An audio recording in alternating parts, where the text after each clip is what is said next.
1.1. Los albores del comercio internacional. No pretendemos en forma alguna hacer la historia de las relaciones económicas internacionales o del comercio mundial hasta nuestro siglo en solo unas páginas. Pero sí puede ser interesante contar con una visión del largo proceso que, a partir de la economía medieval, condujo paulatinamente a la formación de lo que desde mediados del siglo XVII ya podemos llamar mercado mundial, si bien, con muchas restricciones semánticas por comparación a lo que hoy conocemos con la misma expresión.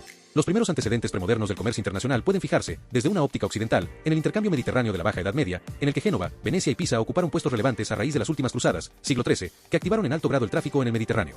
Esas repúblicas italianas servían de puntos de enlace con Oriente, sobre todo para el comercio de productos de lujo, sedas, especias, plata, oro, porcelanas. Por el contrario, el tráfico generado también desde el siglo III en Flandes se centró, desde un principio, en productos de mucho más amplio consumo, prácticamente indispensables, como lana en bruto, paños y tintes. Sin embargo, desde sus comienzos, siempre hubo un enlace claro entre ambas terminales europeas de comercio. Durante mucho tiempo, en esa conexión, el predominio de la plaza flamenca de Brujas, hoy en Bélgica, fue rotundo, por lo menos entre 1300 y 1450. Desde Brujas partían las líneas que enlazaban con las ferias comerciales de Castilla hacia el sur y con las ciudades hanseáticas del litoral de Alemania y de Escandinavia hacia el norte. Ese comercio medieval de alcance europeo, o a lo más euroasiático por la vía mediterránea, alcanzó un alto grado de florecimiento a finales del siglo XIV y se vio muy afectado por la presión de los turcos desde Oriente y en no menor medida por las guerras europeas del siglo XV. 1.2. La formación de los imperios coloniales. El gran salto hacia un futuro comercio mundial se habría de producir a finales del siglo XV con el avance de los pueblos ibéricos en la ruta de las Indias, Portugal, y de América, España como adelantada. Con las exploraciones y primeras factorías y zonas de colonización de ambos países ibéricos, se inició una fuerte recuperación no solo del comercio intraeuropeo, y al propio tiempo nació el verdadero comercio mundial. A mediados del siglo XVI se extendió la penetración comercial europea hasta ambas costas del Pacífico, los navíos españoles hacían la ruta del Perú a Europa vía Portobelo, Panamá, y los portugueses llegaban hasta las Molucas, actualmente Indonesia, haciendo entrar en la corriente internacional no solo nuevas mercancías, las especias traídas en abundancia por los portugueses, sino sobre todo un elemento reactivador de la circulación económica, los metales preciosos, procedentes de la América española, que causaron lo que los historiadores de la economía y entre ellos, fundamentalmente, E.J. Hamilton llamaron justamente la revolución de los precios.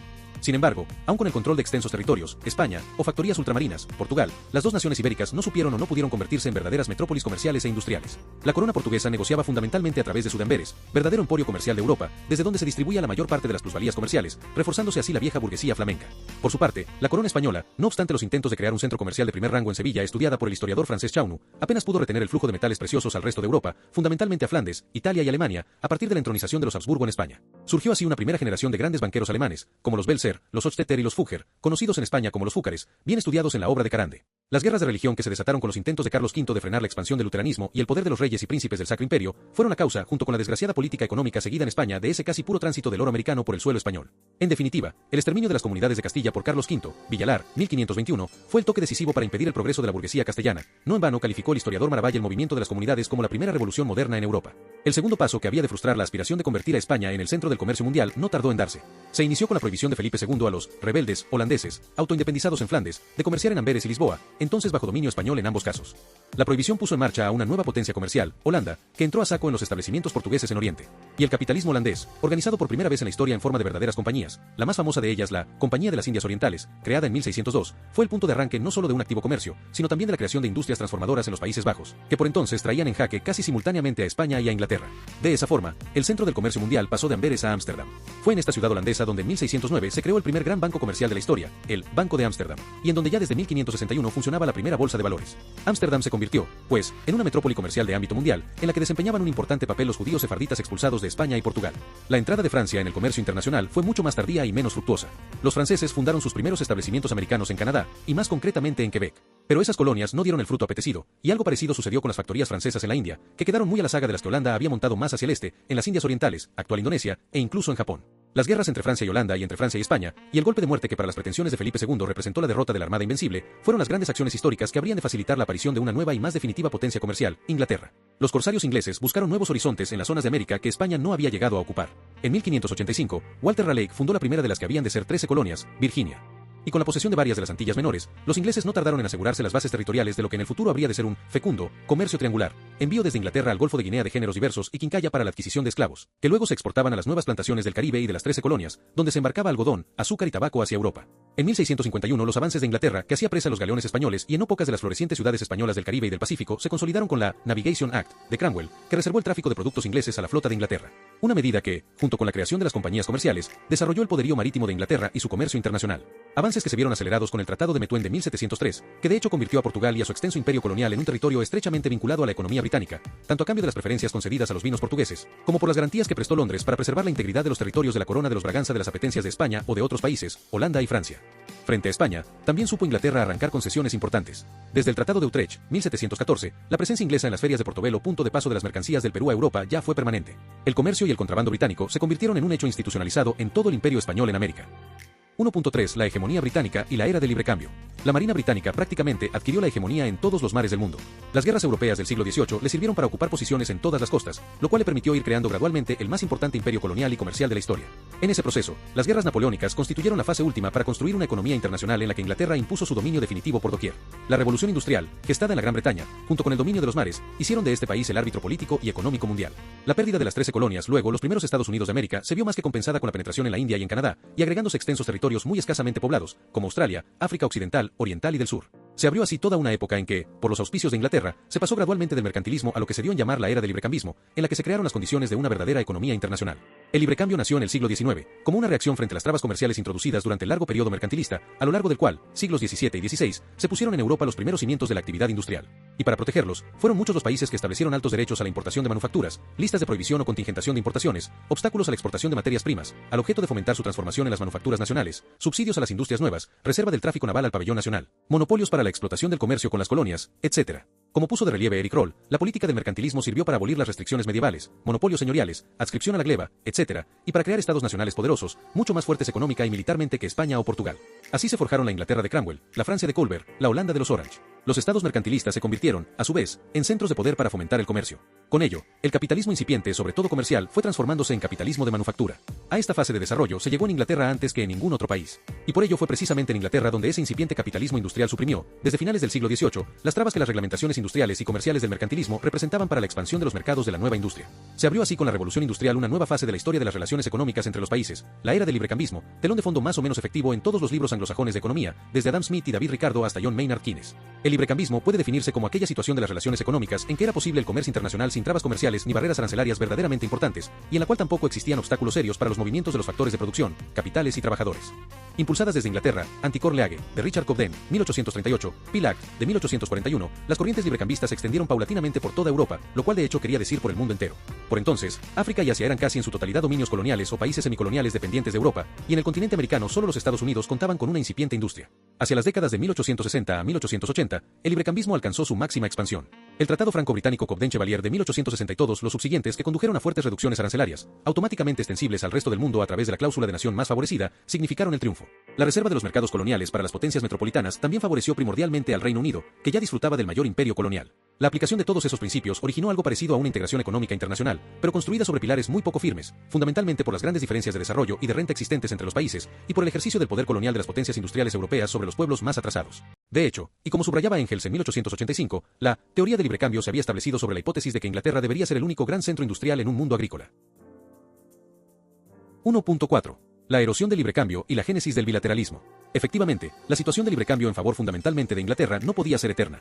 A partir del final de la década de 1870, la situación casi plenamente librecambista empezó a transformarse. Por doquier se abrió una larga polémica librecambio-proteccionismo, incluso en el Reino Unido, donde aparecieron movimientos importantes para sustituir el free trade, comercio libre, por el fair trade, comercio leal, sobre una base de reciprocidad y pensando cada vez más en un sistema de preferencias imperiales. En ese contexto, varios países europeos fueron adoptando políticas arancelarias más proteccionistas, Alemania, 1879, Francia, 1880, a fin de poder desarrollar sus propias industrias frente a la competencia británica.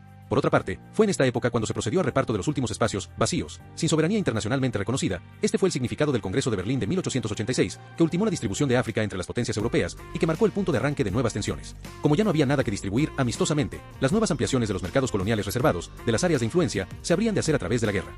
Esta es, en última instancia, la explicación del fin de la Pax Británica, a la que puso término la Guerra Europea de 1914 a 1918, Primera Guerra Mundial. A partir de 1918, la era del librecambio dejó paso a una situación nueva en la que ya podemos apreciar los verdaderos comienzos de la economía internacional de nuestro tiempo. Una economía mundial en la que surgió un nuevo sistema económico contrario al capitalismo o el socialismo, y en la que los países coloniales empezaron a plantearse, todavía de forma muy tímida, los problemas de los grandes desequilibrios entre niveles de desarrollo. El abandono del patrón oro, la elevación de los aranceles y el establecimiento de restricciones en el intercambio de mercancías, de personas y de capitales fueron, todos ellos, fenómenos de un periodo de entreguerras, 1918 a 1939, problemático para Inglaterra y Alemania en casi toda su duración, y extremadamente grave para todo el mundo desde el comienzo de la Gran Depresión, 1929, hasta fines de 1939, con la cual a ella nos referimos con cierta extensión en el capítulo 18, el librecambio quedaría progresivamente sustituido por el bilateralismo como forma predominante de relación económica entre las naciones. Hoy puede decirse que ningún país practica el librecambio en su acepción verdadera, ausencia de barreras significativas para el comercio exterior. Solo en determinadas áreas geográficas muy reducidas y sin soberanía propia, como son las denominadas zonas francas y territorios similares, se encuentran facilidades comerciales del tipo de las de libre cambio, establecidas precisamente para promover un comercio exterior más amplio, sobre la base de regímenes arancelarios y comerciales verdaderamente excepcionales. Cierto que también hay países como Noruega o Suiza con escasas trabas comerciales, pero incluso en países como esos, las actitudes librecambistas se manifiestan casi exclusivamente para los productos industriales, encontrándonos en el caso de los agrícolas con fuertes dosis de proteccionismo. El restablecimiento de algo parecido al librecambio a escala verdaderamente internacional hoy no es posible más que sobre la base de una efectiva integración económica. Sin embargo, para llegar a esa fase de las relaciones económicas internacionales que estudiamos en la parte tercera de este libro, históricamente hubo que superar la dura fase del bilateralismo. Como consecuencia de la Gran Depresión, y concretamente a partir de 1931, Francia introdujo sistemáticamente una serie de restricciones, y su ejemplo fue ampliamente seguido. Se inició así una implantación generalizada del bilateralismo, cuyo primer instrumento serían las restricciones cuantitativas o contingentes, que se utilizaron primero como medida de represalia económica y casi inmediatamente después como instrumento de protección más radical que los aranceles. La forma más corriente de contingentación fue la bilateral, materializada en listas de mercancías anexas a los tratados comerciales, donde se fijaba un tope de valor a la importación autorizada de cada mercancía desde cada país concreto. Los contingentes globales eran mucho más flexibles, puesto que se abrían por un país frente a todos los demás, y rápidamente se dieron en importancia. El circuito administrativo se cerró con el requisito de la previa licencia de importación, que imprimió a todo el comercio internacional una acusada rigidez. Otro de los instrumentos del bilateralismo fue el régimen conocido como comercio de Estado, con este como único titular de la importación, realizada por sí mismo o por adjudicación a particulares. El primero fue el caso de los países socialistas, que contaban con empresas públicas especializadas para el comercio exterior. El segundo era el circuito normal para las restricciones residuales de comercio de Estado en los países de economía de mercado. El control de cambios, el tercero de los mecanismos utilizados en el bilateralismo, podía adoptar diversas formas, desde la mera intervención de sostén en los mercados de divisas a través de fondos de estabilización, hasta el racionamiento de divisas por una oficina gubernamental, a la que forzosamente se entregaban todos los ingresos por cobros al exterior a cambio de moneda nacional. Este último fue el sistema que se consagró en Europa a partir de 1933, surgiendo así los acuerdos de clearing o de compensación entre los diferentes países con control de cambios. En cada acuerdo de clearing, y por conexión directa con las listas de cupos o contingentes del correspondiente tratado comercial, se determinaban las cantidades máximas a importar y exportar por parte de cada uno de los países, generalmente por una cifra igual, a fin de evitar, en la medida de lo posible, los pagos en oro o en divisas convertibles por razón del comercio mutuo. Los acuerdos de clearing o compensación significaban, por tanto, que los saldos acreedores que al final de un ejercicio pudiera tener un país concreto no podían emplearse para la adquisición de productos fuera de ese país. Ese era el problema fundamental del bilateralismo o de la falta de un sistema multilateral, que imprimía una fuerte rigidez a las relaciones comerciales. Una consideración final cabe hacer aquí sobre el tema de las relaciones económicas bilaterales. El hecho de que nuestro tiempo sea una época de cooperación e integración económica no quiere decir que el bilateralismo haya pasado a la historia. Con los países cuya moneda carece de convertibilidad exterior o cuyo comercio exterior es monopolio del Estado, los países de economía de mercado y de moneda convertible practican normalmente el comercio bilateral, a fin de evitar la acumulación de reservas excesivas de divisas no convertibles, y al objeto de contrarrestar los inconvenientes derivados del monopolio del Estado en el comercio internacional.